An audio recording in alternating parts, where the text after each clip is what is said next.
Why does the Wang deck not use imagery on the Minor Arcana?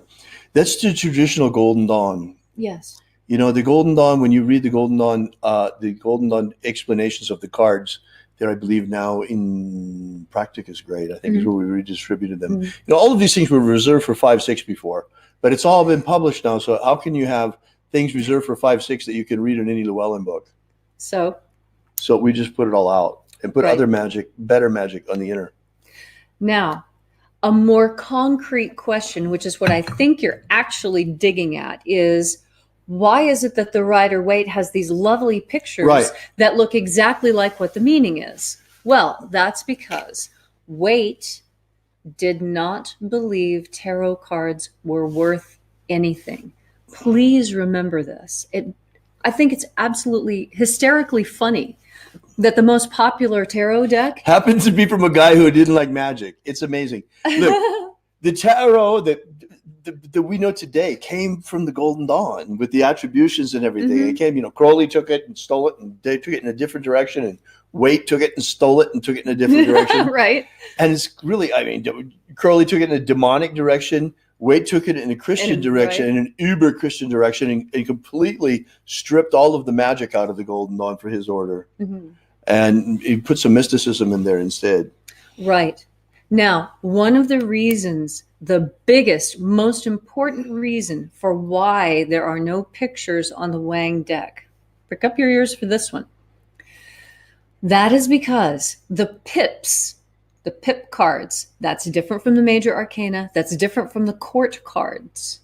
This is 2 through 10. The numerical cards. Yes, commonly called pips. Right. These pip cards are the ones that deal with you personally in the here and now. Court cards deal with other people. Major arcana deals with what God has in store for you. Only the pip cards talk about what you yourself have control over. As such, that leaves a lot of flexibility to the reader to use their psychic talents to pull additional meanings. Right. And so the pips are not rooted in stone. They are more flexible, more fluid. They're general guidelines for what they usually mostly mean. And in the Golden Dawn, since we have the concept of dignity, where it is the cards that one is in company with that determine the positivity or negativity of a reading, rather than an orientation in space. Right. So you see, Golden Dawn Tarot is quite unique in a number of ways. And one of those ways is what Leslie just mentioned, dignity. Instead of giving importance to whether a card is face up or a card is upside down, instead it matters who's next to that card. Yes. How do their energies blend?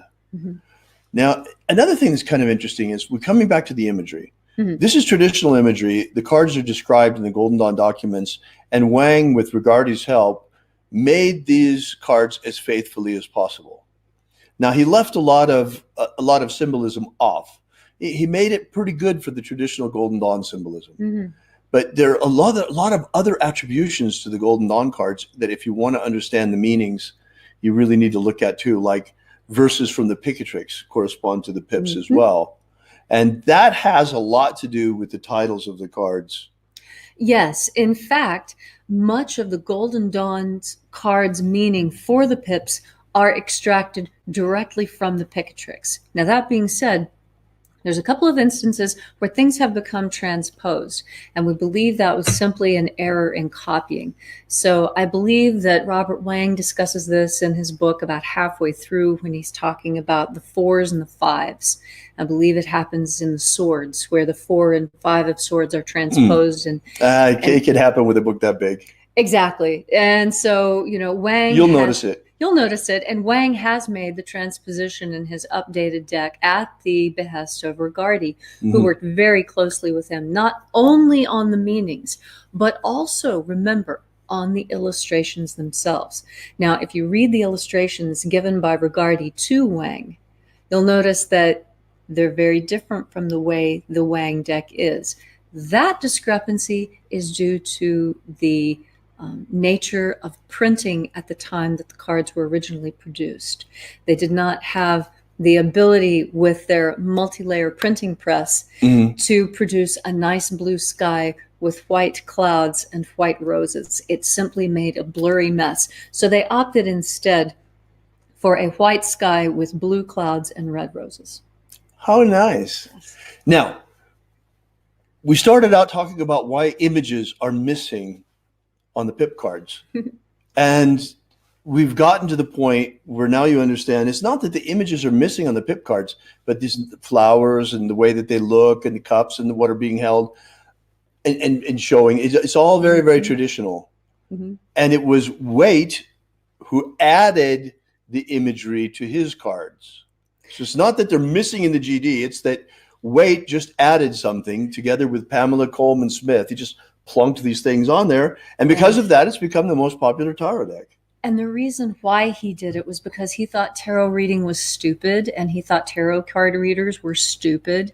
And he, realizing that they weren't very bright people, he thought, well, I'll say, he actually says this in his some of his papers, that, well, if I blend the meaning into the card, of course my cards will sell better because they won't have to bother to remember to read the book or to memorize anything. They need only ever look at the card, and then they can just start talking, and that would be better. And in fact, look, behold, he has the best-selling tarot card deck. And he could justify in his mind having ripped it off from the Golden Dawn and published it because his is different.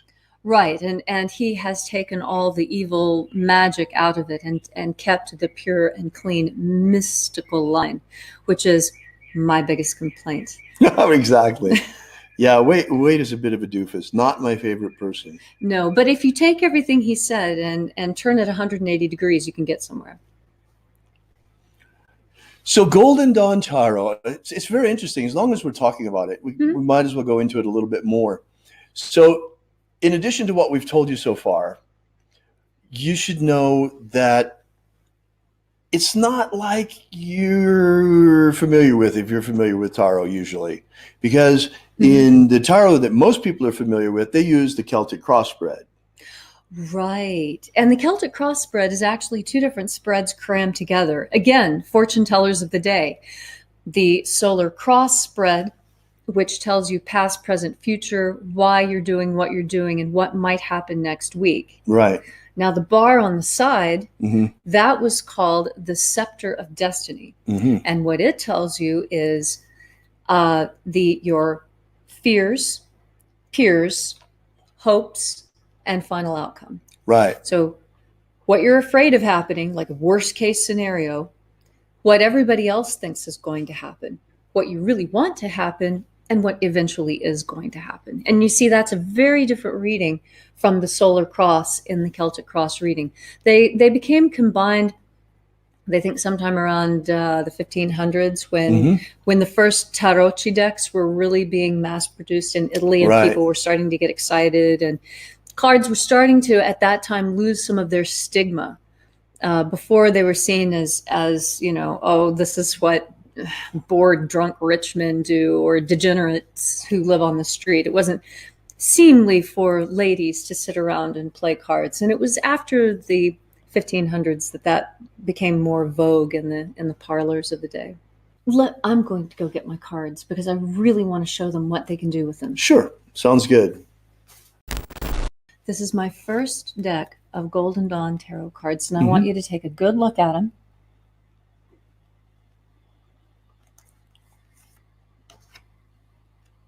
See all the writing? See all the writing and scribbling and the ink spilled on them? The extra notes? These cards are tools. Use them like tools. Right. If you don't see the information on the card that you want to see on the card, put it on write there. it. Which is useful for the Golden Dawn because the verses of the Picatrix have a lot to do with the pips. Don't be afraid to write on your cards. It doesn't matter if they're ugly. It doesn't matter if they're beautiful. What matters is that they teach you things. See? Exactly. Here I'm correcting the symbology. Rather than a red rose in the center, there's a blooming white rose. And the symbolic meaning of a blooming white rose versus a blooming red rose is in fact quite different. But all you need to do is remember that. You look at what the card says, but you remember it for yourself. Now that we have computers, I have upgraded how I write on my cards, but I still write on my cards. And you should too. Don't be afraid. They're tools.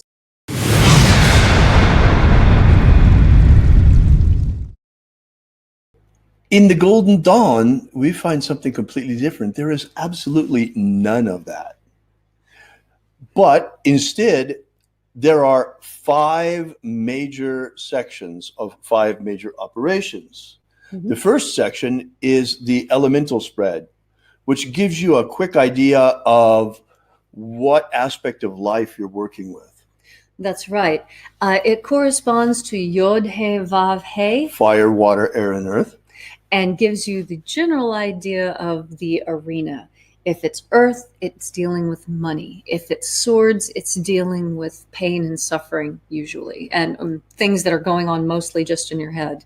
In addition, since this is the first part of the reading, or the first operation, mm-hmm. This begins with telling you something about the origins of the situation in the past. Well, now that is after you identify the pack. Oh, see that we're already getting into it. And before you even start that, you need to find one court card to represent yourself. Right, the significator. So, but we're trying to boil things down into its like least common denominator. We've got five operations. Each one has 5 parts. Right, 5 operations of 5 parts each. So the 5 operations are the elemental spread. That's the first 4. Right. After you pick the elements, then you go to the houses. Right. Then it's the zodiacal. Right. Then it's the deacanates, 36 of those. Right. Then you do the tree of life. Which is 10, the tree of life with the Sephirot. And that talks about the final outcome. The final outcome. The deacanates, the houses, and the zodiacal, that's all showing you how the matter progresses through and time. Unfolds. Right. So unlike a regular tarot reading using Golden Dawn Tarot, you can really drill down into meanings, and it's astonishing just how much you get out of a Golden Dawn Tarot reading in terms of understanding how exactly what's going on in a situation. It's very, very detailed, very specific. Extremely detailed, almost frighteningly so, actually. And this is something that we highly recommend that you learn. I started studying tarot cards when I was 16 and have been working with tarot cards consistently every day since. And the one thing that I've learned is that you can predict the future, and if you know what's going to happen, you can plan so that you always come out smelling like a rose. It's not a problem, not hard. Now, these things, all forms of divination, really are systems to help an adept focus your energy. Yes. So that you can meet that person with your own clairvoyant skills. Yes. Or your own clairaudience skills. Mm-hmm. And begin to, you're actually focusing your clairvoyance through the cards. Yeah. It's not that the cards are really, really revealing things to you. It's just that it's a symbolical language in order to get to the bottom of things using your clairvoyance. Yes. And so to do a Golden Dawn spread. Yes. We've got 5 operations, yes. Beginning with the elemental operation, which represents the origins of the thing, the early development. And then we move into the next one, which is the houses. Yes. And the houses, they then show... They show the arena of life most strongly affected in the future by what's happening. Right. So, because the houses represent different arenas of your life. Exactly. So, for example, we've chosen the significator for this person to be the Princess of Cups. Okay. And we find the Princess of Cups in Earth. Okay. So this is a material matter. All right, so now we're laying it out again. And the next time we find the princess is in the 4th house. Well, it seems as though her financial problems start at home. Aha. Right, because the 4th house has to do with the home. That's right. Okay, so now we scoop up the cards and we shuffle some more and we lay them out again and we look and we find that the princess now finds herself in Capricorn. Oh, well, it's because there happens to be some subterfuge regarding money in the family. Aha, that's an interesting idea. So now we scoop up the cards and we shuffle some more and we lay them out into the deaconates. And there are 36 deaconates, and we find her in the 25th deaconate. And the 25th deaconate relating to, I think that one's 10 to 20 degrees Leo. Yes, right? If you've got that memorized, you're doing better than I am. I'm guessing. Yeah, it's really complex, but you have all of these different associations. Right, and so then you understand what 10 to 20 degrees of Leo means within the deaconates, and then you interpret, oh, well, it's because the father of the house is trying very hard to keep up appearances that they have so much money problems. So as you see, this is always, it's really important, the significator, because that represents you important in this sort of reading, or rather the person that you're talking to. And this significator, then, where you find it. Yes. If you find it, for example, in fire, it has to do with creativity. If you find it in water, it's emotion. Yes. Air, it has to do with intellect. And right. Earth, it has to do with financial things or material things. Yes, that's right. Etc. And then the same thing with the meaning of the houses, and the same thing with the meaning of the signs, and the same thing with the meanings of the decanates. So you see, it's quite precise. And then the same thing with which sephira you find the querent in the final operation as well. And that's what's most important, because where you find the querent on the tree of life lets you know how this particular event is either going to elevate or debase the person's spiritual progress. Right. So this is the very, very first operation, or let's see, we're calling them operations. This is the first process then. Yes. So because you have 5 operations and you have 5 processes in each operation, 5 parts. Right. The first part is to see where the significator is. Right. First, you locate the significator. And once the significator is located, you see if the card, what direction the character in the card is looking in. So you're looking to find the dignity of the card by the cards that are next to it. Right. After that, you're then going to take a symbolical journey counting the cards using a specific number that are assigned to each card in the Golden Dawn system. And that journey tells you how it all unfolds. Yes. And there's also within this other things that you're supposed to be looking like for. Looking for preponderances of a certain card. Are there a number of 2s, or are there a lot of swords, or oh wow, there are a lot of people involved because there are a lot of court cards. Of court cards. Oh look, there are only major arcana and no pips at all. Looks like this is pretty much out of your control. You're just going to have to hold on. Right. So all of these things are factors. So, and then at the end of that, after you get done doing the journey, then the final operation is you take the contrasting cards and you put them together.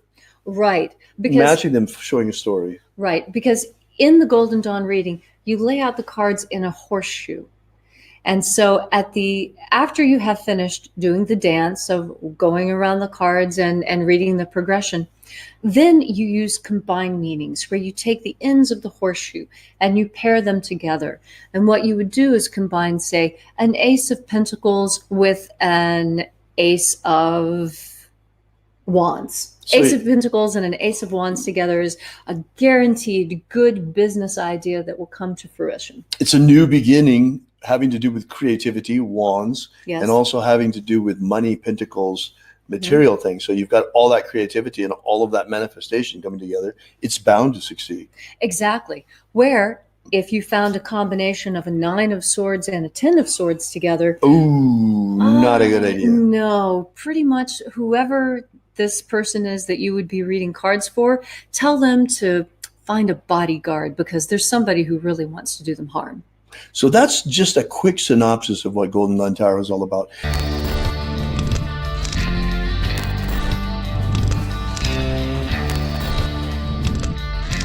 Have you ever wanted to gain real magical abilities so you can become the master of your destiny? Do you wish you could get the ancient secret key for free so you can build the life of your dreams? If you've wanted more out of life, to become all that you can be, physically, romantically, financially, spiritually, then you need to take action and get this right now. That's right, and for free, but it won't be available for much longer. So go right now to thescienceofmiracles.com and get started. Achieve the prosperous life you want for yourself. Gain ultimate life mastery.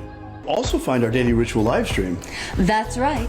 Every day, starting at precisely sunrise Pacific time, you are invited to experience first-person shooter magic you'll find nowhere else on the web.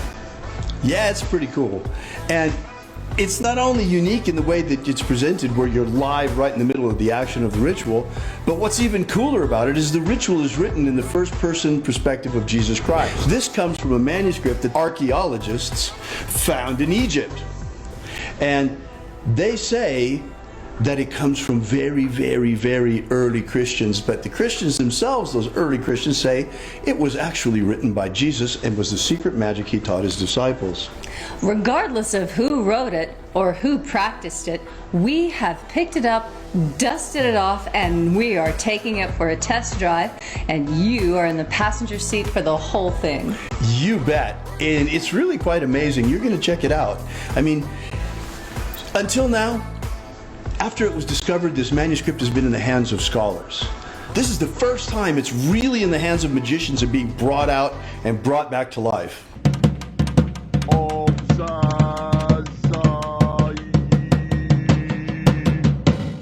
So check us out every morning at sunrise. Are you familiar with the Rosicrucian with what's his name? He's popular in the States. He's the president or the from the Golden Dawn. What's his name? Oh. David Griffin. David Griffin. David Griffin. David Griffin. Have David Griffin. I saw an email yesterday that he sent out about